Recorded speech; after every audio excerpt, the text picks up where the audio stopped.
கனத்துக்கும் மகிமையுள்ள நம்முடைய ஆண்டவராகிய இயேசுவின் நாமத்தில் உங்கள் யாவருக்கும் என் அன்பின் வாழ்த்துக்கள். ஹல்லேலூயா.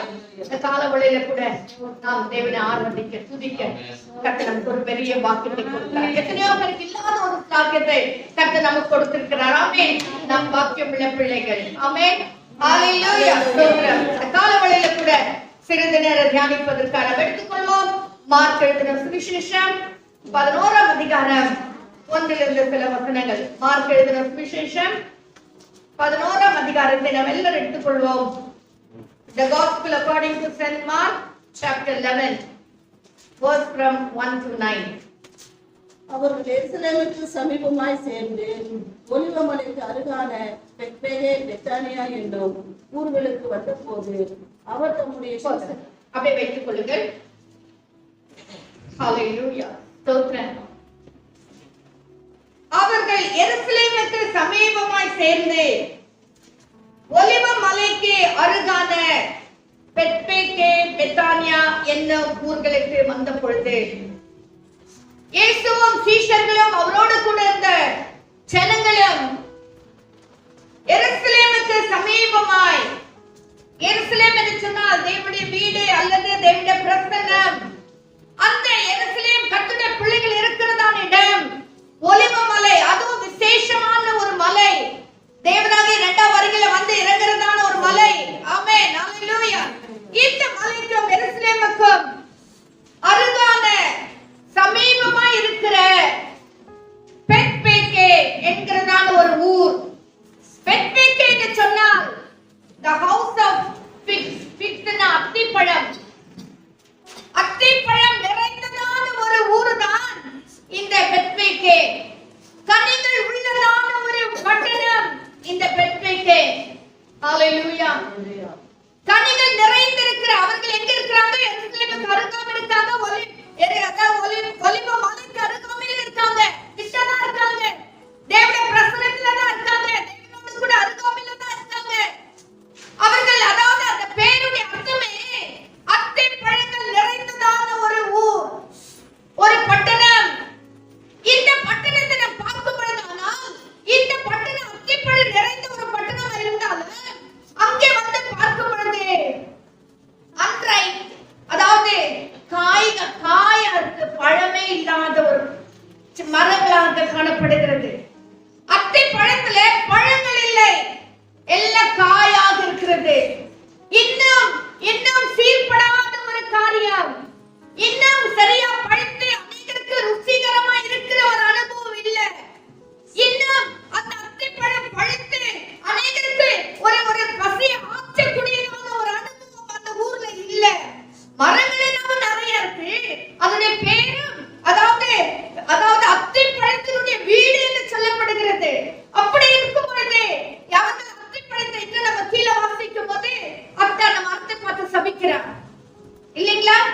அதாவது கீழே நம்ம பார்க்கிறோம், அந்த அத்தை மரத்தை பார்த்து ஏதாவது இருக்குமான ஆண்டு கனியை தேடி வரார். அந்த இடத்துல கனி இல்லாதபடினால அவர் அதை சபித்து கொடுக்கிறார். இனி உங்ககிட்ட எந்த கனி இனிமேல் இருக்காதுன்னு சொல்லி ஆண்டவர் சபிக்கும் பொழுது அவர்கள் ஊருக்கு போய் திரும்பி வரும் பொழுது பார்த்தா அந்த அத்தி மரம் பட்டு போயிருந்தது. கனி இல்லாத ஒரு அனுபவம். 2வது நாம் பார்க்கும் பொழுது பெத்தானியா, பெத்பகே பெத்தானியா என்கிறதான ஊர். இந்த பெத்தானியான்றது அர்த்தம் என்ன என்று சொன்னால் ஹவுஸ் ஆஃப் டேட்ஸ், அதாவது பேரிச்ச பழம் நிறைந்ததான ஒரு வீடு.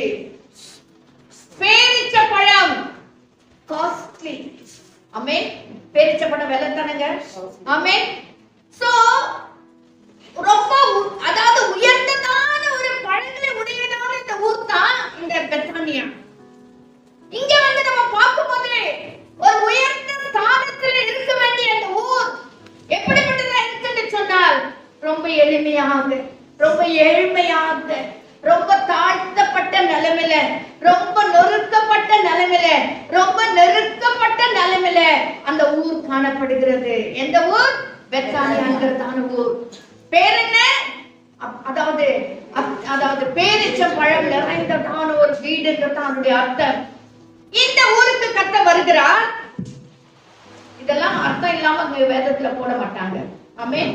ஒவ்வொன்றுக்குமே அர்த்தம் இருக்கு.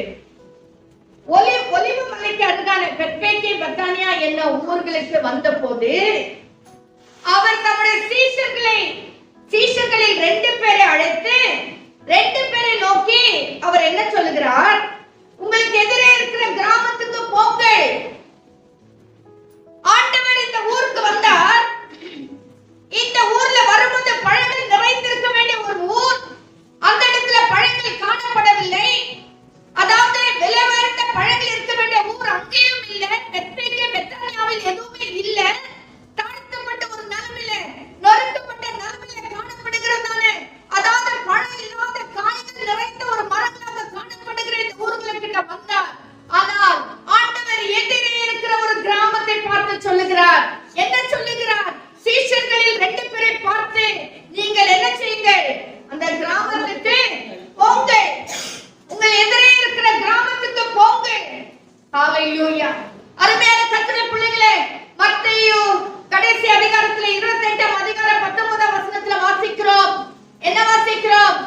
நீங்கள் புறப்பட்டு போய் சகல ஜாதிகளை சீஷராக்கி பிதா குமாரன் பரிசுத்தாவின் நாமத்தினால அவர்களுக்கு என்ன கொடுக்க வேண்டும்? ஞானஸ்நானம் கொடுக்க வேண்டும் என்று சொல்லி கர்த்தர் சொல்லுகிறார். நீங்கள் புறப்பட்டு போய், ஆண்டவர் நம்மை போகும்படியாய் சொல்லுகிறார். நமக்கு ஒரு ஊழியத்தை கர்த்தர் வைத்திருக்கிறார். ஆண்டவர் ஊழியம் செய்யும்படியாக வந்தார். நாம் என்ன செய்கிறோம்? ஊழியம் கொள்ளுகிறவர்களாய் காணப்படுகிறோம்.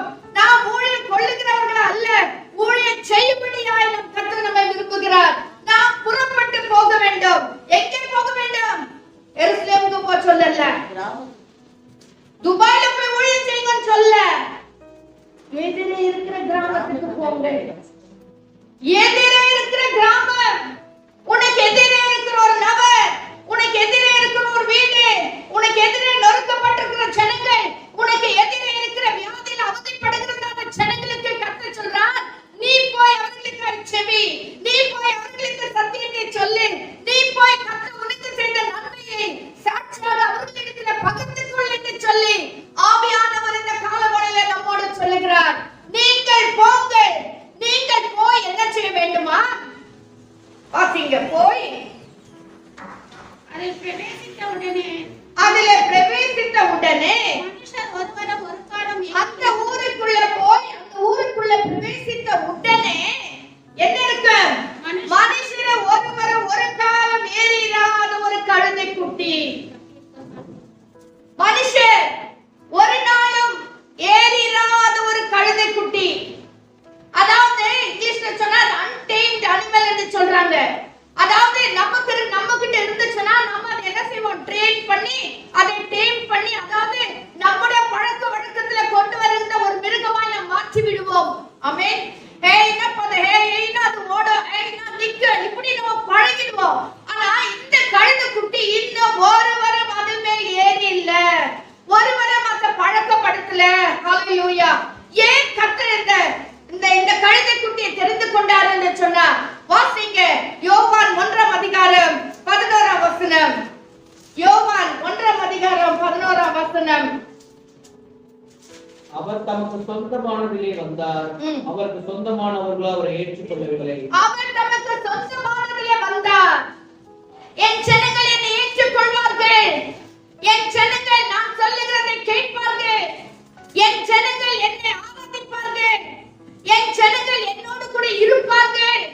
என் ஜனங்கள் என்னை மகிமைப்படுத்துவார்கள் என்று சொல்லி அவர் தமக்கு சொந்தமானதிலே வந்தார். ஆனால் சொந்தமானவர்களோ அவரை ஏற்றுக்கொள்ளவில்லை. ஆசாரியர்கள் ஏற்றுக்கொள்ளவில்லை. தேவாலயத்தில் ஏற்றுக்கொள்ளவில்லை.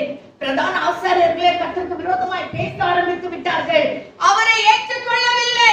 ஆண்டவராகிய கர்த்தர் என்ன செய்தார்? தமக்கு சொந்தமானவர்கள் ஏற்றுக்கொள்ளாதபடினாலே அவர்கள் வேண்டாத புறக்கணிக்கப்பட்டதான ஒரு கழுதையை கர்த்தர் தெரிந்து கொண்டார். அருமையான கர்த்தருடைய பிள்ளையே, இன்றைக்கு காலவளையில கர்த்தர் நம்மை அப்படிதான் தெரிந்து கொண்டு இருக்கிறார். நாம் எல்லாரும் யூதர்கள் இல்ல, நாம் எல்லாரும் உயர்ந்த, அதாவது அந்த குலத்துல வந்தவர்கள் இல்ல.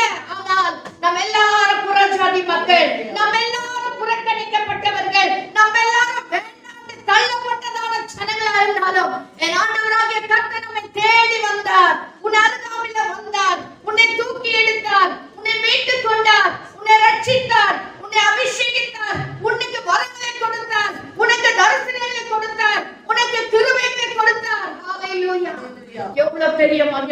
காரியம் பார்த்தீங்களா? சொந்தமானவர்கள் அவரை ஏற்றுக்கொள்ளவில்லை. ஆனா ஆண்டவர் என்ன செய்தார்? சொந்தமானவர்கள் அவரை ஏற்றுக்கொள்ளவில்லை. வாசிங்க அந்த வசனத்தை. ಆತನು ತನ್ನ ಸ್ವಾಸ್ಥ್ಯಕ್ಕೆ ಬಂದನು, ಆದರೆ ಸ್ವಂತ ಜನರು ಆತನನ್ನು ಅಂಗೀಕರಿಸಲಿಲ್ಲ. ಸ್ವಂತ ಜನರು ಆತನನ್ನು ಅಂಗೀಕರಿಸಲಿಲ್ಲ, அவரை ஏற்றுக்கொள்ளவில்லை. ஹalleluya. ஆனபடினாலே கர்த்தர் என்ன செய்தார்? இந்த கழுதையை தேடிக் கொண்டார். இந்த கழுதை என்று சொல்லும் பொழுது அந்த கழுதை அப்படின்னா பீஸ்ட் ஆஃப் பர்டன். பீஸ்ட் சொன்னா மிருகம். அது எப்பேற்பட்ட மிருகம்னா பர்டன், நல்ல அதாவது சுமை சுமக்கிறதான ஒரு மிருகம். ஆமென்.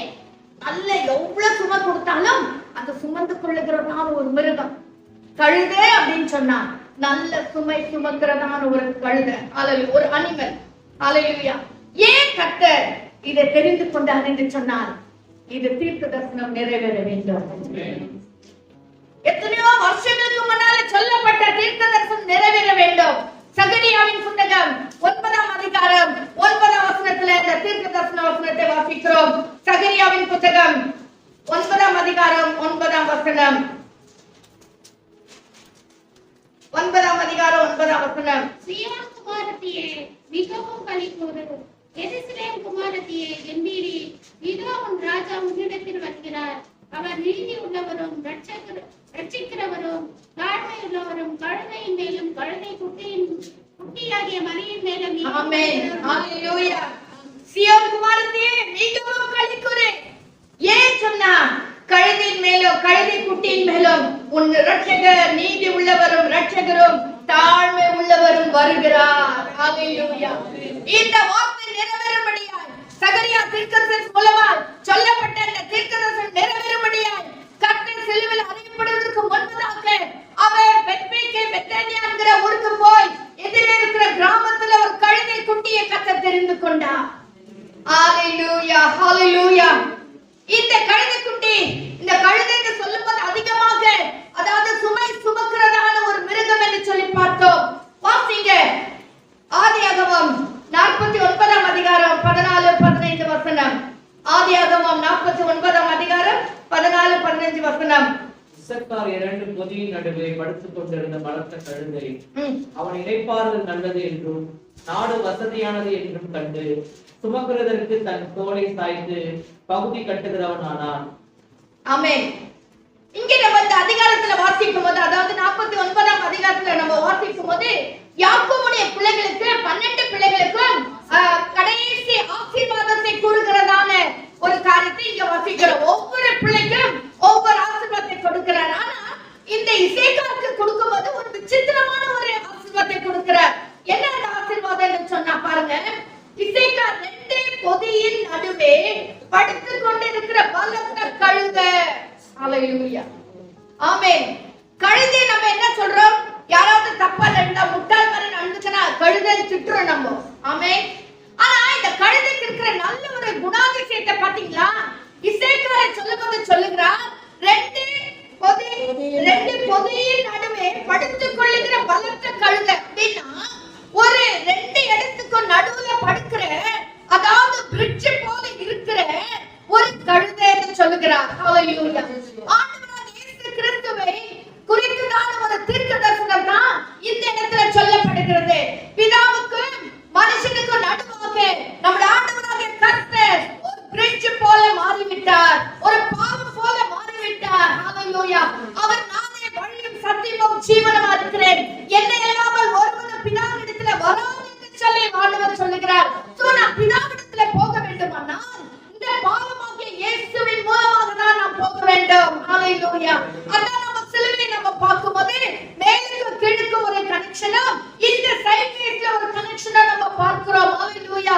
இதுதான் பிதாவுக்கும் மனுஷனுக்கும் நடுவாக பிரிக்கப்பட்டிருக்கிறதான, அதாவது கலாத்தியர் கொலோசியர்ல எல்லாம் வாசிக்கும்போது என்ன வாசிக்கிறோம்? ஒரு பிரிவினையாக நடுச்சுவரை தகர்த்து பாவங்கள் சட்டதிட்டங்கள் எல்லாம் என்ன நடந்தது? நமக்கு ஆண்டவருக்கு ஒரு பெரிய பிளவையும், அதாவது ஒரு பெரிய கேப் உண்டு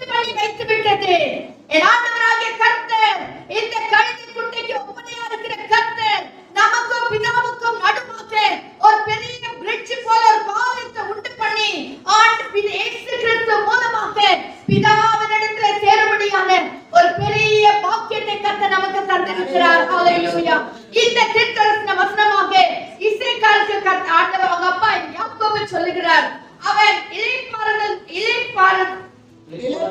இளைப்பாறுதல் நல்லது என்றும் நாடு வசதியானது என்றும் கண்டு தன் தோளை சாய்த்து சுமக்கிறதற்கு தன் தோளை சாய்த்து கொடுக்கிற ஒருவன் தான் இந்த இசைக்கா. என் ஆண்டவராகிய கர்த்தர் தோளை நமக்கு விட்டு கொடுத்தார். நம்முடைய பாவங்களை சுமக்க முடியாது, நம்முடைய அக்கிரமங்களை ஏற்றுக்கொள்ள முடியாது. அவருடைய தோளை நமக்காக விட்டு கொடுத்தார், சாய்த்து கொடுத்தார். என் ஜனத்தின் நான் உண்டு பண்ணினேன் மனுக்குலத்தின் பாவம் எவ்வளவு இருந்தாலும் நான் அதை ஏற்றுக்கொள்கிறேன் என்று சொல்லி அவர் விட்டு கொடுத்தார். ஹalleluya, ஹalleluya. வேதத்துல வாசிக்கும் போது நிறைய கழுதைகளை குறித்து நம்ம வாசிக்கிறோம். கர்த்தரால் பயன்படுத்தப்பட்ட கழுதைகள். ஆபிரகாமை குறித்து நம்ம வாசிக்கும் போது ஆதியாகமம் 22ஆம் அதிகாரம் 3ஆம் வசனத்துல வாசிக்கும் போது ஈசாக்கை பலி செலுத்த போகிற பொழுது அவன் கழுதையின் மேல் சேணம் கட்டி, இந்த கழுதை வாயை திறக்கல, இந்த கழுதை கீழ்ப்படுகிற கழுதை, ஹalleluya, அப்படியே விட்டு கொடுக்கிற கழுதை. அதாவது பலி செலுத்த போகும்போது பிதாவின் தன் எஜமானுடைய சித்தத்தை நிறைவேற்றுகிற ஒரு கழுதையாக அது விட்டு கொடுத்தது. இன்னும் என்னாகமம் 22ஆம் அதிகாரம் 28ஆம் வசனத்துல வாசிக்கும் போது பேசுகிறதான ஒரு கழுதை, ஹalleluya, பீலேயாவோடு பேசுகிறதான ஒரு கழுதை, ஹalleluya. ஓ கழுதை சுற்றும் கழுதை சாதாரணமானது அல்ல, எல்லா பாரங்களையும் சுமக்கிறதான ஒரு கழுதை, ஹalleluya. இந்த இடத்துல பேசுகிற ஒரு கழுதை, ஹalleluya. கர்த்தருடைய பிள்ளைகளே, அது 2 பேதுரு 2ஆம் அதிகாரம் 16ஆம் வசனத்துல அங்க பவுல் அப்போஸ்தலன் சொல்லுகிறதை நாம் பார்க்க முடியும். 2 பேதுரு 2ஆம் அதிகாரம் 16ஆம் வசனம். 2 பேதுரு 2ஆம் அதிகாரம் 16ஆம் வசனம். தன்னுடைய அக்கிரமத்தின் நிமித்தம் கடிந்து கொள்ளப்பட்டான். பேசாத மிருகம் மனுஷர் பேச்சை பேசி தீர்க்கதரிசியினுடைய மதிக்கேட்டை தடுத்தது. ஆமென். என்ன நடந்தது? தன்னுடைய அக்கிரமத்தின் நிமித்தம் யார்? பீலேயா. தன்னுடைய அக்கிரமத்தின் நிமித்தம் கடிந்து கொள்ளப்பட்டான். பேசாத மிருகம் மனுஷர் பேச தீர்க்கதரிசியினுடைய மதிக்கேட்டை தடுத்தது. இன்னைக்கு கழுதை பாருங்க, நம்ம எல்லாம் சாதாரண கழுதை திட்டிடுறோம். கழுதை பாருங்க, மனுஷர் பேசுற பேசி தீர்க்கதரிசியுடைய மதிக்கேட்டை தடுத்தது. ஆமென், ஹalleluya. 1 சாமுவேல் 9ஆம் அதிகாரம் 3ஆம் வசனம். இங்க சவுலை குறித்து சொல்லப்படுகிறது நமக்கு எல்லாருக்கும் நல்லா தெரியும். 1 சாமுவேல். தகப்பனாகிய ஈசானுடைய கழுதைகள் காணாமல் போயிட்டு, ஆகையால் கீஸ் தன் குமாரனாகிய சவுலை நோக்கி, நீ வேலைக்காரனின் ஒருவனை கூட்டிக் கொண்டு கழுதைகளை தேட புறப்பட்டு போ என்றார். ஆமென், ஆமென். இந்த சந்தர்ப்பத்துல நம்ம பார்க்கும்போது இஸ்ரவேல் ஜனங்கள் எங்களுக்கு ராஜா வேணும் என்று கேட்கிறதான ஒரு சூழ்நிலை இந்த இடத்துல பார்க்கிறோம். ஆனா இதுக்கு முன்னால பாருங்க, கழுதை, அதாவது ஈசாயுடைய பென்யமீன் கோத்திரத்தில் கீஸ் என்னும் பேருள்ள அவனுடைய ஆடு கழுதைகள் காணாமல் போனது. இந்த கழுதைகளை தேடும்படி அப்ப என்ன சொல்றாரு? சவுலுக்கு சொல்றாரு, சவுல் நீ என்ன செய், போய் என் கழுதைகள் காணாம போயிட்டு இருக்கு, நீ போய் தேடி கண்டுபிடிச்சிட்டு வான்னு சொல்லி அனுப்புறாரு.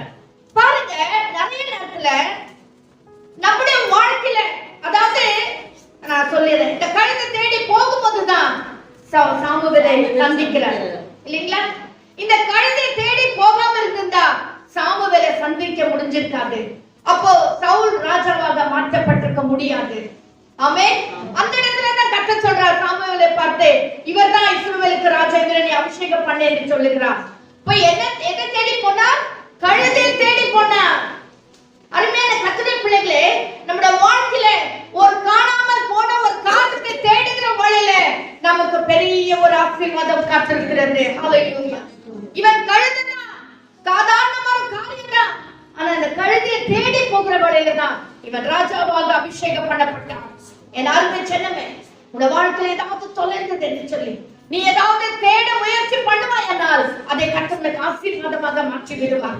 உன் வாழ்க்கையில தொலைந்த காரியங்கள், ஆவிக்குரிய நன்மைகள், ஆவிக்குரிய காரியங்கள் உனக்கு கிடைக்கல என்று தேடி நீ கண்டுபிடிக்கும் போது அதை கர்த்தர் உனக்கு இரட்டிப்பாக மாற்றி விடுவார். அதனால உனக்கு ஒரு பெரிய ஆசீர்வாதத்தை கர்த்தர் தந்து விடுவார். இவன் போனது சாதாரணமாக கழுதையை தேடி தான் போனான். ஆனால் அங்கே அபிஷேகம்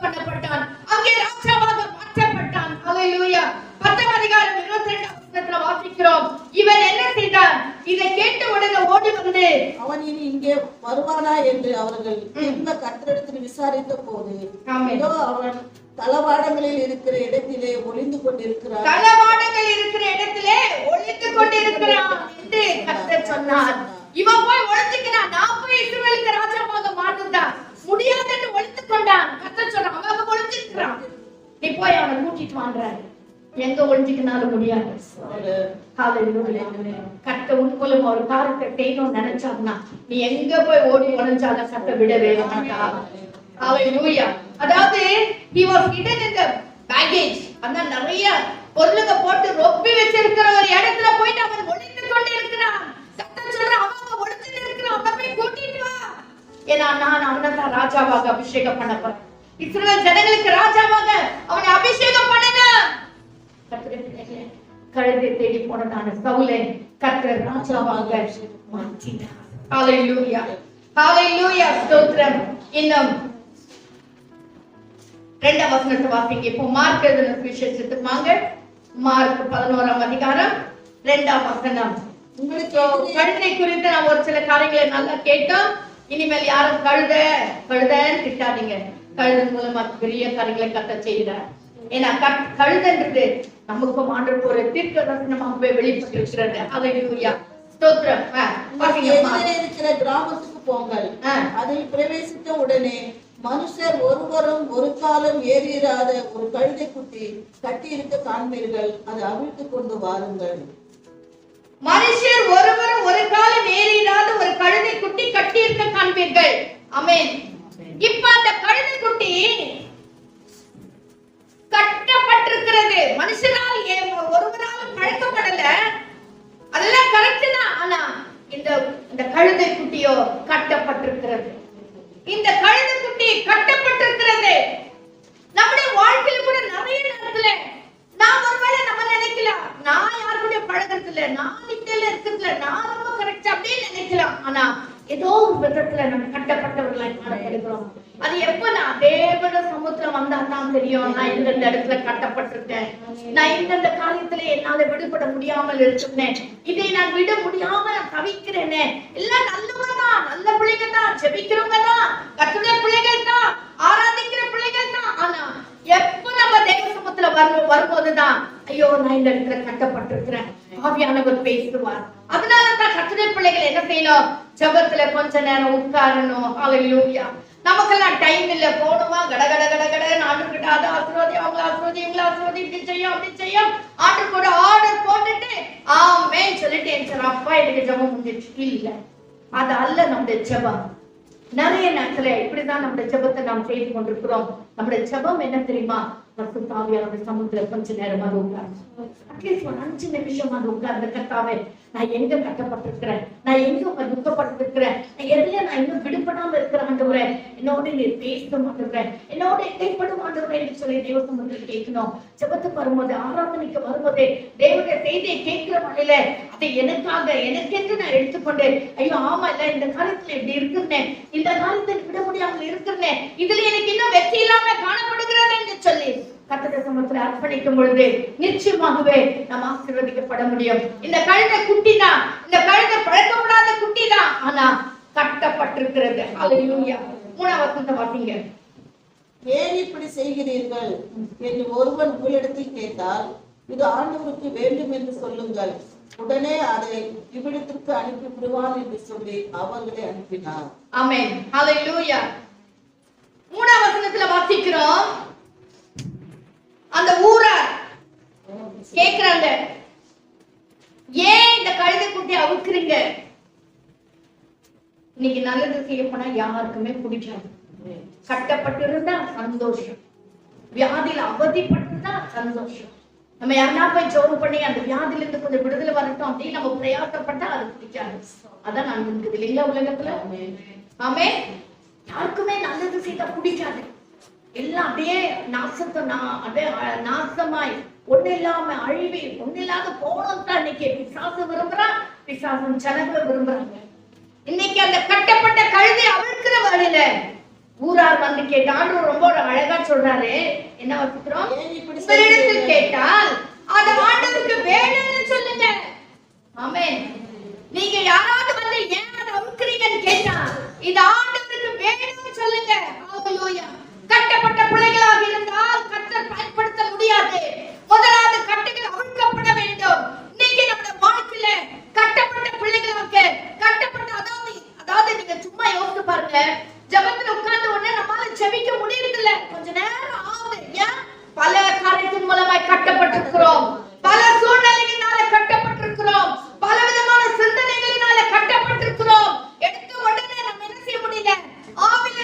ஜெபிக்க முடியல, ஸ்தோத்திரம் கூட நம்ம வாயில வர மாட்டேங்குது.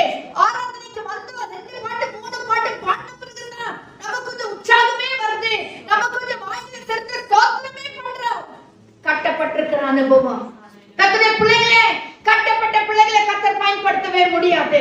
நாம் ஏதாவது ஒரு உலக பிரகாரமான காரியத்துல போன்கோ, டிவிக்கோ அல்லது நம்முடைய பேச்சுக்கோ, நம்முடைய கிரியைகளுக்கோ, பெருமைக்கோ ஏதாவது ஒரு காரியத்துல கட்டப்பட்டிருந்தால் நாம் பயன்படுத்தப்படவே முடியாது. முதலாவது கட்டவிழ்க்கப்பட வேண்டும். இது ஆண்டவருக்கு வேணும். நீ ஆண்டவருக்கு வேணும்னா நீ கட்டவிழ்க்கப்பட வேண்டும். இந்த வாழ்க்கையில் கட்டப்பட்டிருக்கிற சூழ்நிலைகள் எல்லாம் அவிழ்க்கப்பட வேண்டும். ஹalleluya. அப்பதான் இது ஆண்டவருக்கு வேணும். அப்பதான் கர்த்தருக்கு இது மகிமைப்படுத்த முடியும். நம் கட்டப்பட்ட பிள்ளைகள் இல்லாம இந்த காலவளையில கட்டவிழ்க்கப்பட்ட கழுதை குட்டிகளா. கழுதை என்ன செய்து, அதாவது தேவனுக்கு நமக்கும் ஒரு பாலமாக காணப்படுகிறது. எவ்வளவு பாலனால சுமக்கிற ஒன்றாய் காணப்படுகிறது. அந்த கழுதை கட்டப்பட்டிருக்க கூடாது, கட்டவிழ்க்கப்பட்டிருக்க வேண்டும். ஹalleluya. ஸ்தோத்திரம்.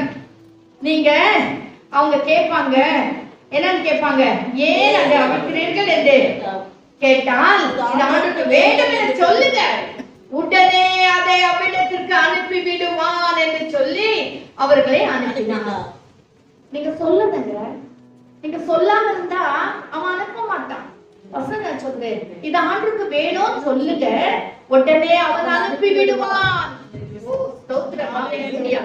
இது ஆண்டவருக்கு வேணும்னு சொல்லுங்க, பிசாசு விட்டுருவான். Praise God. Hallelujah. Hallelujah. நீ ஆண்டவருக்கு வேணும் சொல்லுங்கன்னா பிசாசு ஆக்கிரமித்துக் கொண்டிருப்பான். பிசாசுடைய கிரியைகளை புகுத்திக் கொண்டே இருப்பான். தைரியமா சொல்லுங்க, இந்த ஆத்துமா ஆண்டவருக்கு வேணும், இந்த ஆத்துமா ஆண்டவருக்கு சொந்தம், இந்த ஆத்துமா கர்த்தருக்கு உரியது என்று சொல்லி பாருங்க. பிசாசே நீ இவனை விட்டு போ. பிசாசே விட்டு இருக்கிற எல்லா கட்டுகளையும் இயேசுவின் நாமத்திலே நான் கட்டவிழ்க்கிறேன் என்று சொல்லி பாருங்க. ஆண்டவர் விடுதலையாக்குவார். அப்பா அவர் விட்டுருவான். என்ன சொல்றாரு? அழகா சொல்றாரு, இது ஆண்டவருக்கு வேணும் என்று சொல்லுங்க, உடனே அதை அவ்விடத்திற்கு அனுப்பி விடுவான். நீ எங்க வரணும் சமுத்திர வரணும் நினைச்சீங்கன்னா உடனே பிசாசானவன் அனுப்பி விடுவான். அவன் வச்சுக்க மாட்டான். ஏன்னா உன் ஜெபத்துல வல்லமை இருக்கு, ஏன்னா உன் ஜெபத்துல வல்லமை இருக்கு, உன்னுடைய சாட்சியில வல்லமை இருக்கு, நீ பேசுகிற சத்தியத்துல வல்லமை இருக்கு. அவன் அனுப்பி விடுவான் என்று சொல்லி அவர்களை அனுப்பினார். இப்ப என்ன செய்யறாங்க? 4ஆம் வசனம், அவர்கள் போய் வெளியே இருவழி சந்தியில் ஒரு வாசல் அருகே கட்டியிருந்த அந்த குட்டியை கண்டு, இந்த கழுதை சும்மா கட்டப்பட்டு இல்லைங்க, கட்டி இருக்கு. எங்க இருக்குன்னா இரு வழி சந்தியில் ஒரு வாசல் அருகே. இரு வழி, 2 வழி இருக்கு. அந்த 2 வழிக்கு சந்தியில அந்த இக்கட்டான ஒரு சூழ்நிலையில இந்த கழுதை கட்டப்பட்டிருக்கு. ஆமே, இப்படி போட்டுமா இப்படி போட்டுமா தெரியல, இங்கேயும் போக முடியல, அங்கேயும் போக முடியாம ஒரு இக்கட்டான ஒரு சூழ்நிலையில கட்டப்பட்டதான கழுதை. இன்னைக்கு உலக மனுஷன் அப்படிதான் இருக்கான். இந்த கடவுளை பின்னா விடுதலை கிடைக்குமா, அங்க போயிட்டு புண்ணியஸ்தலத்துக்கு போயிட்டு வந்தா விடுதலை கிடைக்குமா, 7 வாரம் போயிட்டு வந்துட்டா புண்ணியம் கிடைக்குமா, எனக்கு விடுதலை கிடைக்குமா, அல்லது எவ்வளவு காணிக்க கொடுத்துட்டா இருக்கு. இரு வழியிலே நின்று கொண்டே தவித்துக் கொண்டே இருக்கிற ஜனங்கள், இரு வழியிலே நின்று கொண்டே எந்த பக்கம் போனோம் என்ன செய்யணும் தெரியாம தவித்துக் கொண்டே இருக்கிற ஜனங்களுக்கு நாம் இயேசுவின் நாமத்திலே விடுதலை அளிக்க வேண்டும். அதுக்கு நான் சத்தம் சொல்றேன், போங்க, புறப்பட்டு போங்க, நீங்க போங்க. இன்னும் நீங்க போல, இன்னும் நீங்க பேசல, இன்னும் நீ இயேசுவின் நாமத்திலே கிரியைகளை நடப்பிக்கல, அத சொல்றார், போங்க. இது கடைசி நாட்கள். உலகத்துல என்ன நடந்துருக்குது நம்ம எல்லாருக்குமே தெரியும். நியூஸ்ல கேட்கிறோம், போன்ல கேட்கிறோம். பூமி அதிர்ச்சிகள், கொள்ளை கொள்ளையா ஜனங்கள் மடிந்து கொண்டிருக்கிறார்கள். எத்தனை ஆத்துமாக்கள் தேவனை அறியாமலே வாழ்ந்து, அதாவது பாதாளத்துக்கு நேராக போய் கொண்டிருக்கிறார்கள். எல்லாருமே ஜனமே, ஜெபத்தினாலே நீ போ, ஜெபத்தினாலே புறப்பட்டு போ, நீ போய் கட்டப்பட்டவர்களை கட்டவிழ்த்து விடு. முடியாதுன்னு நினைக்கிறீங்களா? இங்க ஜெபிக்கிற ஜெபம் அமெரிக்காவுல, அதாவது நம்ம போர்க்கால அவ்வளவு சீக்கிரம் போகுதுன்னா உன் ஜெபம் அதை காட்டிலும் வேகமாக செல்லும். ஹalleluya. நீ ஜெபிக்க, தானியேலுக்கு சொன்ன மாதிரி நீ ஜெபிக்க ஆரம்பித்த உடனே அது வந்தது. நீ ஜெபிக்க போறது கர்த்தருடைய வல்லமை புறப்பட கட்டளையிடுது. ஹalleluya. நீ ஜெபிக்காதது தான் தாமதம், நீ போகாதது தான் தாமதம், நீ பேசாதது தான் தாமதம். நீ பேசிப்பா, ஜெபித்து பார், ஆண்டவரோடு கூட சொல்லி பார், பிசாசின் கிரியைகளுக்கு எதிர்த்து நின்று பார். கர்த்தர் விடுதலை தருவார். ஹalleluya, ஹalleluya. அவர்கள் போய் வெளியே இருவழி சந்தியில் ஒரு வாசல் அருகே கட்டியிருந்த அந்த குட்டியை கண்டு அதை அவிழ்த்தார்கள். அப்பொழுது அங்கே நின்றவர்கள் சிலர், நீங்கள் குட்டியை அவிழ்க்கிறது என்ன என்றார்கள். இயேசு கற்பித்தபடியே அவர்களுக்கு உத்தரவு சொன்னார். இதுதான் ரொம்ப முக்கியம். ஏசியார்னா கேட்டா இப்ப சொல்லுங்க சொல்லி அனுப்பினாருங்க. இப்ப வந்துட்டு ஐயோ அவர் என்ன சொல்றது, நான் சொல்றேன் பாரு அப்படின்னு நையா அந்த கழுத குட்டிய போயிட்டு இப்படி இக்கட்டான ஒரு இடத்துல ரெண்டு வழி இல்லாம எந்த வழி போயிடலாம இப்படி கட்டி வச்சுக்கிறீங்களேன்னு சொல்லல. தான் சொந்தமா எந்த வார்த்தையும் அவர்கள் பேசவே இல்லை. என்ன சொல்ற வசனம் என்ன சொல்லுது? இயேசு கற்பித்தபடியே அவர்களுக்கு சொன்னார்கள். ஆமென், ஆமென், ஹalleluya. நீ எப்ப இயேசு கற்பித்தபடியே பேசுகிறாயோ அப்பொழுதே விடுதலை. ஆமென்.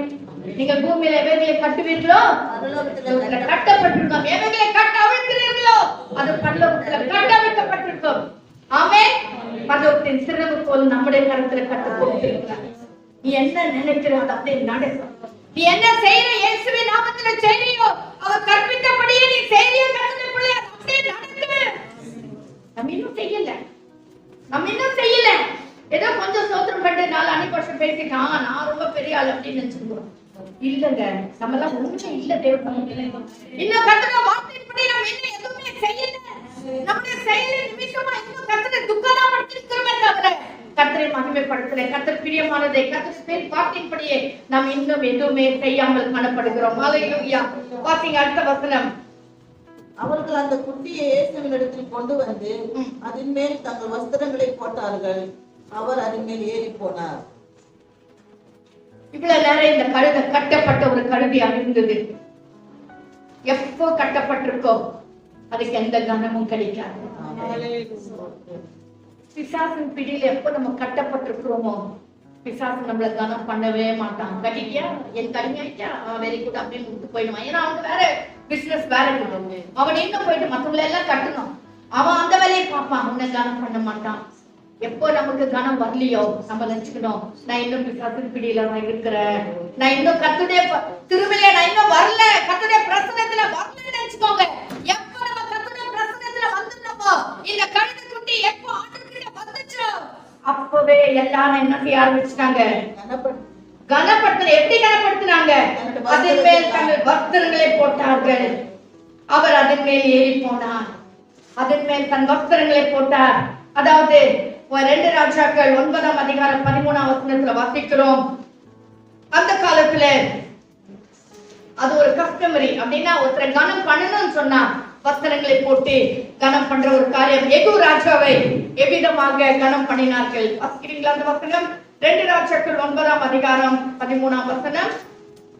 அவர்கள் தீவிரமாய் அவர் தங்கள் வஸ்திரத்தை படிகளை உயரத்தில் அவர் கீழே விரித்து எகு ராஜாவானான் என்றார்கள். ஆமென். எகு ராஜாவான போது வஸ்திரங்களை போட்டு எக்காலங்களை ஊதி எகு ராஜாவானான் என்று சொல்லி வாழ்த்தினார்கள். இது அந்த காலத்துடைய கலாச்சாரம், பாரம்பரியமா இப்படியே செய்தார்கள். அதே போலதான் இந்த கழுதை குட்டி எப்போ இயேசுகிட்ட வந்துச்சோ உடனடியாக அவர்கள் அதை கனம் பண்ண ஆரம்பித்து விட்டார்கள். ஹalleluya. இப்போ வாசிங்க அடுத்த வசனம். 8ஆம் வசனம் 9ஆம் வசனம். அநேகர் தங்கள் வஸ்திரங்களை வழியிலே விரித்தார்கள், வேறு சிலர் மரக்கிளைகளை தரித்து வழியிலே பரப்பினார்கள். முன்னடப்பாரும் அதாவது ஒரு சிலர் தங்கள் வஸ்திரங்களை விரித்தார்கள். தாங்கிட்ட என்ன இருந்துச்சோ அதை அப்படியே போட்டாங்க. தாங்கிட்ட என்ன இருந்துச்சோ அதை போட்டு அப்படியே கனம் பண்ண ஆரம்பித்தார்கள். ஒரு சிலர்கிட்ட ஒண்ணுமே இல்ல போல, வஸ்திரம் இல்ல போல. வஸ்திரம் சொன்னா மேல போட்டுக்கிற ஒரு ஷால். ஹalleluya. அவன் நம்ம போட்டுக்கிற ட்ரெஸ்ஸுக்கு மேல ஒரு போட்டுக்கிற ஒரு இதுதான் அது வஸ்திரம், ஷால். ஷால் போல நீங்க எல்லாம் பார்த்திருப்பீங்களா, படங்களில கூட பார்த்திருப்பீங்க. என்னதான் ட்ரெஸ் போட்டிருந்தாலும் மேல ஒரு ஷால் மாதிரி ஒண்ணு போட்டிருப்பாங்க. அதை எடுத்து விரித்தார்கள். சிலருக்கு அது இல்லாதபடினால அவர்கள் என்ன செய்தார்கள்? மரக்கிளைகளை விரித்தார்கள், வேறு சில மரக்கிளை தரித்து வழியிலே பரப்பினார்கள். தங்ககிட்ட இல்ல கட்டி கூட இன்னொரு இடத்துல இருந்து வாங்கி அதாவது எடுத்து தேவனை கனம் பண்ண ஆரம்பித்து எப்படி ஆகிலும் இந்த கழுதை ஏன்னா ஆண்டவர் அங்க மேசையா ஒப்பனையா இருக்கிறது பாருங்க, அவங்களுக்கு ஒரு கருத்து இன்னும் இயேசுவானவர் மேல போல, இன்னும் அதுல பவனி போல, ஆனாலும் அவங்களுக்கு தெரியுது இப்ப இந்த கழுதை ஒரு சாதாரணமான கழுதை அல்ல, எங்கள் பாரங்களை சுமக்கிறதான ஒரு கழுதை. உங்களுக்கு எவ்வளவு பாரம் இருக்கு, எவ்வளவு பிரச்சனை இருக்கு. நான் முதல்ல வாசித்த சொன்னேன், இந்த பெத்தானியா ஊர்ல நொறுக்கப்பட்டவர்களாக, ஏழ்மை உள்ளவர்களாக, தாழ்த்தப்பட்டவர்களாக, அதாவது எந்தவித உதவி இல்லாதவர்களாக காணப்படுகிற இந்த ஜனங்கள், ஐயோ இப்படிப்பட்ட ஒரு கழுதை, இப்படிப்பட்டதான ஒரு மேசியம் வந்தா எங்களை விடுதலையாக்குவார் என்ற ஒரு நம்பிக்கையோடு கூட அவர்கள் மரக்கிளைகள் எல்லாம் எடுத்து போட்டார்கள். போட்டு 9ஆம் வசனத்துல வாசிக்கிறோம், முன்னடப்பாரும் பின்னடப்பாரும் ஓசன்னா கர்த்தரின் நாமத்தினாலே வருகிறவர் சோதரிக்கப்பட்டவர். ஆமென். முன்னடப்பாரும் பின்னடப்பாரும் என்ன சொல்லுகிறாங்க? ஓசன்னா என்று சொல்லி கர்த்தரை மகிமைப்படுத்துகிறாங்க. ஹல்லேலூயா. ஓசன்னா என்று சொன்னால் ஹல்லேலூயா. அதாவது ஓசன்னா என்று சொன்னால் எங்களை ரட்சியும், எங்களுக்கு உதவி செய்யும். அது எப்ப? நாளைக்கு ரட்சியம் கிடையாது, இப்போ எங்களை ரட்சியும். என் ஆண்டவரே, நாங்கள் ரொம்ப நெருக்கப்பட்டிருக்கிறோம் கர்த்தாவே. அதாவது பேரிச்ச பழம் உயர்ந்த காஸ்ட்லி, இன்னைக்கு அந்த பழம் ரொம்ப காஸ்ட்லி இல்லைங்களா? அப்படிப்பட்ட ஊர்ல இருக்கிற நாங்கள் நொறுக்கப்பட்டிருக்கிறோம், ஏழ்மை உள்ளவர்களா இருக்கிறோம், உதவி இல்லாதவர்களா இருக்கிறோம் கர்த்தாவே. இப்போ எங்களை ரட்சியம் ஆண்டவரே. ஓசன்னா என்று சொன்னால் சேவ் நவ ஆர் ஹெல்ப் அஸ். இப்போ எங்களை ரட்சியம், இல்லனா எங்களுக்கு உதவி செய்யும் கர்த்தாவே என்று சொல்லி அவர்கள் கூக்குரலிடுகிறார்கள். ரோம ராஜ்யத்து நிமித்தம், அதான் ரோமர் நிமித்தம், ரோம ஜனங்கள் நிமித்தம், ரோம ஆட்சி நிமித்தம் நாங்கள் நொறுக்கப்பட்டிருக்கிறோம் ஆண்டவரே, நாங்கள் ஒடுக்கப்பட்டிருக்கிறோம் கர்த்தாவே. ஓசன்னா எங்களுக்கு இறங்கும் ஆண்டவரே என்று சொல்லி கேட்கிறார்கள். சங்கீதம் 118ஆம் அதிகாரம் 25, 26 வசனங்களை வாசிங்க. சங்கீதம் 118, 25, 26. கர்த்தாவே ரட்சியும், கர்த்தாவே காரியத்தை வாய்க்க பண்ணும், கர்த்தருடைய நாமத்தினாலே வருகிறவர் ஸ்தோத்தரிக்கப்பட்டவர், கர்த்தருடைய ஆலயத்தில் இருந்து உங்களை ஆசீர்வதிக்கிறோம். பாத்தீங்களா? அட அர்த்தம் பாருங்க, அங்கே சொல்லப்பட்டிருக்கிறது. கர்த்தாவே ரட்சியம், கர்த்தாவே எங்களுக்கு என்ன வசிக்கிறோம்? கர்த்தாவே ரட்சியம், காரியத்தை வாய்க்க பண்ணும் அப்படின்னு சொல்லி அவர்கள் ஓசன்னா என்று சொல்லி கர்த்தரை துதிக்கிறதை பார்க்க முடியும். இரண்டாவது ஸ்தோத்திரம், அதாவது அடுத்த வசனம், கர்த்தரின் நாமத்தினால வருகிற நம்முடைய பிதாவாகிய தாவீதின் ராஜ்யம் ஆசீர்வதிக்கப்படுவதாக. ஹல்லேலூயா. தேவனுடைய ராஜ்யம் ஆசீர்வதிக்கப்படுவதாக. உன்னிடத்திலே உன்னதத்திலே ஓசன்னா என்று சொல்லி ஆர்ப்பரித்தார்கள். தேவனுடைய ராஜ்யம் ஆசீர்வதிக்கப்பட்டிருக்கட்டும் ஆண்டவரே, எங்களுக்காக நீர் வந்த இந்த ராஜ்யம் ஆசீர்வதிக்கப்பட்டிருக்கட்டும் ஆண்டவரே. அப்படின்னா என்ன அர்த்தம்? எங்களுக்காக இந்த உலகத்துல மனுக்குலத்தை மீட்கும்படியாய் வந்தீரே, நீர் ஆசீர்வதிக்கப்படுவீராக, நீர் உயர்த்தப்படுவீராக, மேசியாவாகிய கர்த்தாவே நீர் உன்னதத்திலே மகிமைப்படுவீராக என்று சொல்லி அந்த அர்த்தத்தோட தேவனை மகிமைப்படுத்துகிறார்கள். ஹல்லேலூயா. மூன்றாவது என்ன வாசிக்கிறோம்? வாசிங்க கீழே. அப்பொழுது இயேசு எருசலேமுக்கு வந்து தேவாலயத்தில் பிரவேசித்து வேணாம் இப்போ, அதாவது தேவனுடைய ராஜ்யம் ஆசீர்வதிக்கப்பட்டிருக்கணும். அவங்க நினைச்சாங்க தாவீதுடைய சிங்காசனம் இவங்களுக்குடைய ஒரு இன்னொரு எண்ணம் என்னன்னா, இவர் வந்துட்டாரு, நம்ம இந்த ரோம அரசாட்சியில, ரோமருடைய சாம்ராஜ்யத்துல நம்ம எல்லாரும் நொறுக்கப்பட்டிருக்கிறோம், இந்த ராஜா வந்துட்டாரு, இவர் வந்துட்டாருன்னா தாவீதின் சிங்காசனத்துல உட்காருவாரு, அவர் அங்க தாவீதின் சிங்காசனத்துல உட்கார்ந்துட்டா நம்ம எல்லாம் நல்லா இருக்கும் அப்படின்னு நினைச்சாங்க. அப்படி இல்லவே இல்லை. ஹல்லேலூயா. அதான் அவங்க சொல்லி கர்த்தரை அதான் உயர்த்துறாங்க. அடுத்தது ஓசன்னா இந்த ஹையஸ்ட், அதாவது உன்னதத்திலே ஓசன்னா என்று சொல்லி, உன்னதத்திலே ஓசன்னா என்று சொல்லி தேவனை ஆர்ப்பரித்தார்கள். ஆர்ப்பரிக்கிற ஒரு சம்பவம். இந்த காரியம் இன்னைக்கு குருத்தோலைகளை பிடித்துக் கொண்டே ஓசனான்னு சொன்னால் போதாது. நம்முடைய உள்ளத்திலே கட்டப்பட்டிருக்கிற சூழ்நிலைகள் எல்லாம் மாறி என் தேவனாகிய கர்த்தருக்கு முன்பதாக ஓ ஸ்தோத்திரம் கர்த்தரை மகிமைப்படுத்துகிற பிள்ளைகளாக உன்னதத்தில் இருக்க தேவனுக்கு மகிமை என்று சொல்லி தேவனை ஆராதிக்கிற பிள்ளைகளாக இருக்கும்படி ஆவியானவர் தாமே நமக்கு உதவி செய்வாராங்க. இது முழுக்க முழுக்க ஒரு தீர்க்க தரிசன வசனங்கள். இந்த தீர்க்க தரிசனத்தை நிறைவேற்றும்படியாய் கர்த்தர் அந்த கழுதை குட்டியை தெரிந்து கொண்டார். இன்றைக்கு என்னையும் உங்களையும் கர்த்தர் தெரிந்து கொள்ள விரும்புகிறார். அவர் என்ன செய்கிறார்? அதுக்கு மேல வஸ்திரத்தெல்லாம் போட்ட பிறகு அவர் அதன் மேல் பவனி வந்தார் என்று சொல்லி பார்க்கிறோம் இல்லைங்களா? வேறு சில மரக்கரையில் அழைத்து போட்டார்கள். முன்னடப்போரும் பின்னடப்போரும் கர்த்தரை நாமத்தினால வருகிறவர் ஸ்தோத்திரிக்கப்பட்டவர் என்று சொல்லி கர்த்தரை ஆர்ப்பரித்தார்கள். இதே கருத்தை மத்திய 21ஆம் அதிகாரம் 1ஆம் வசனத்திலிருந்து 9ஆம் வசனம் வரைக்கும் வாசிக்கிறோம். லூக்கா விசேஷம் 19ஆம் அதிகாரத்துல கூட இதை நாம் பார்க்கிறோம். இந்த இடத்துல வாசிக்கும் போதே இந்த கழுதின் மேல இயேசுவானவர் பவனி வருகிறதை பார்க்கிறோம். நம்ம எப்போ கட்டப்பட்டவர்களாக இல்லாதபடிக்கு கட்டவிழ்க்கப்பட்டவர்களா இருப்போம். ஆனால் நம்முடைய ஆண்டவர் நம்மேல் பவனி வருவார். நம்முடைய ஆண்டவர் பவனி என்றால் என்ன? நீ போகிற இடத்துல எல்லாம் கர்த்தர் உன்னோடு வருவார். நீ செபிக்கிற இடத்துல எல்லாம் கர்த்தர் அற்புதங்களை செய்வார். நீ தொடுகிறதெல்லாம் கர்த்தரால் தொடப்பட்டிருக்க. நீ வேண்டுகிற ஜெபங்கள் எல்லாம் கர்த்தரால் கேட்டு பதிலளிக்கப்பட்ட ஜெபமா இருக்கும். சின்ன காரியம் தான். ஹல்லேலூயா. இந்த பெத்தனியா போல நம்ம இல்லாதபடிக்கு தேவ சமூகத்துல விழிப்புள்ளவர்களாக கட்டப்பட்ட கழுதை போல இல்லாதபடி கட்டவிழ்க்கப்பட்ட ஒரு சூழ்நிலையில இருக்கும்படி ஆவியானவர் இந்த காலவர் நமக்கு உதவி செய்வாராங்க. நம் கண்ணியை மூடி ஜெபிக்கலாம். ஹல்லேலூயா, ஹல்லேலூயா, ஹல்லேலூயா. ஸ்தோத்திரம், ஸ்தோத்திரம், ஸ்தோத்திரம். ஆமென். ஹல்லேலூயா, ஹல்லேலூயா. எல்லாரும் ஜெபிக்க ஆரம்பிக்கலாமா? எல்லாரும் ஜெபிக்க ஆரம்பிக்கலாமா? ஒரு கீழ்ப்படுகிறதான ஒரு கழுதை, கட்டவிழ்க்கப்பட்ட ஒரு கழுதை. ஹல்லேலூயா. ஓ ஸ்தோத்திரம், ஹல்லேலூயா. ஒரு தீர்க்கதரிசியை உணர்த்துகிற ஒரு கழுதை. இந்த கழுதை விசேஷாரை ஆசீர்வதிக்கும் போதே அதாவது ஒரு ஆழமாக இருக்கிற ஒரு கழுதையாக கர்த்தர் அவனை ஆசீர்வதிக்கிறார். அவங்க அப்பா அவரை ஆசீர்வதிக்கிறார். இன்னைக்கு நம்மை கூட கர்த்தர் ஒரு ஆழமாக இருக்கும்படி கர்த்தர் விரும்புகிறார். தேவனுக்கும் ஜனங்களுக்கும் நடுவாக நின்று நீ பரிந்து பேசுகிற ஒருவராக அல்லது மற்றவர்களை தேவ சமூகத்தில் அழைத்து வருகிற ஒரு கருவியாக ஒரு வாய்க்கால் அவங்க விளங்கப்படி ஆவியானவர் விரும்புகிறார். ஆனால் இரு சந்தி வழியில கட்டப்பட்டு காணப்படுகிறீங்களா? செய்யலாமா வேண்டாவா? போலாமா வேண்டாவா? கர்த்தரை ஆராதனைக்க வரலாமா வேண்டாவா? ரெண்டு வழி. யாக்கோபுல வாசிக்கிற இருமனம் உள்ளவன் தன் வழிகள் எல்லாம் நிறைவேற்றவனா இருப்பான். நிறைய நேரத்தில் நாம் பயன்படாமல் இருப்பதற்கு காரணம் நம்முடைய வழிகள் எல்லாம் நிறைவேற்றி இருக்கிறது. ஆவியானவர் இந்த உபவாச நாளிலே தேவனாகிய கர்த்தர் நம்மை ஒருமுறை கூட சீர்படுத்தி சரிப்படுத்தி இன்னைக்கு நாம் கட்ட அழுக்கப்பட்ட ஒரு கழுதியாக நம்மே கர்த்தர் உட்கார்ந்த பவனி வருகிற ஒரு கழுதியாக ஆண்டவர் நம்மை மாற்றுவாராக. கர்த்தரை கரத்தில் விட்டுக் கொள்ளலாமா? அருமரட்சகா அந்த நல்ல காலவளை நான் நன்றி ராஜா. ஆண்டவரே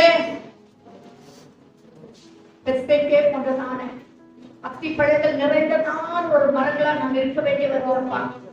பெத்தானியா ஆண்டவரே இந்த பேரிச்ச பழம் நிறைந்த ஒரு வீடா இருக்க வேண்டிய பிள்ளைகள் ஆண்டவரே இன்னைக்கு இல்லாம ஆண்டவரே காய் பழங்களை அத்தி பழங்களை கொடுக்கிற பிள்ளைகளாகவும் ஆண்டவரே ஸ்தோத்திரப்பா.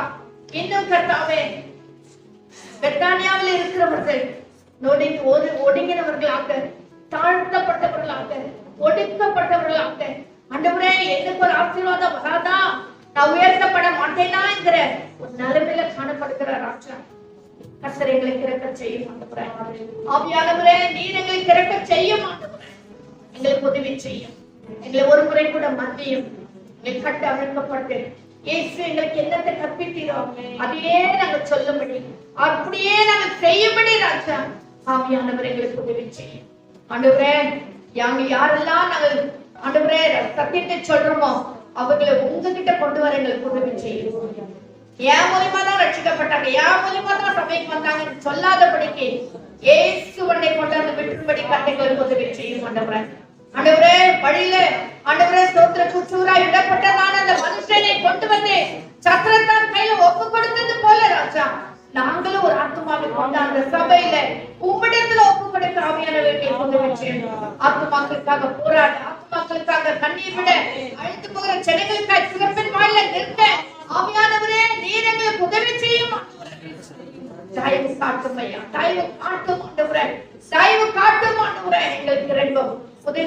ஆசீர்வதியும் ஆசீர்வதியும் ஆண்டவரே. ஒரு பாலமாக விளங்க கட்டளைகளுக்கு உதவி செய்யும்.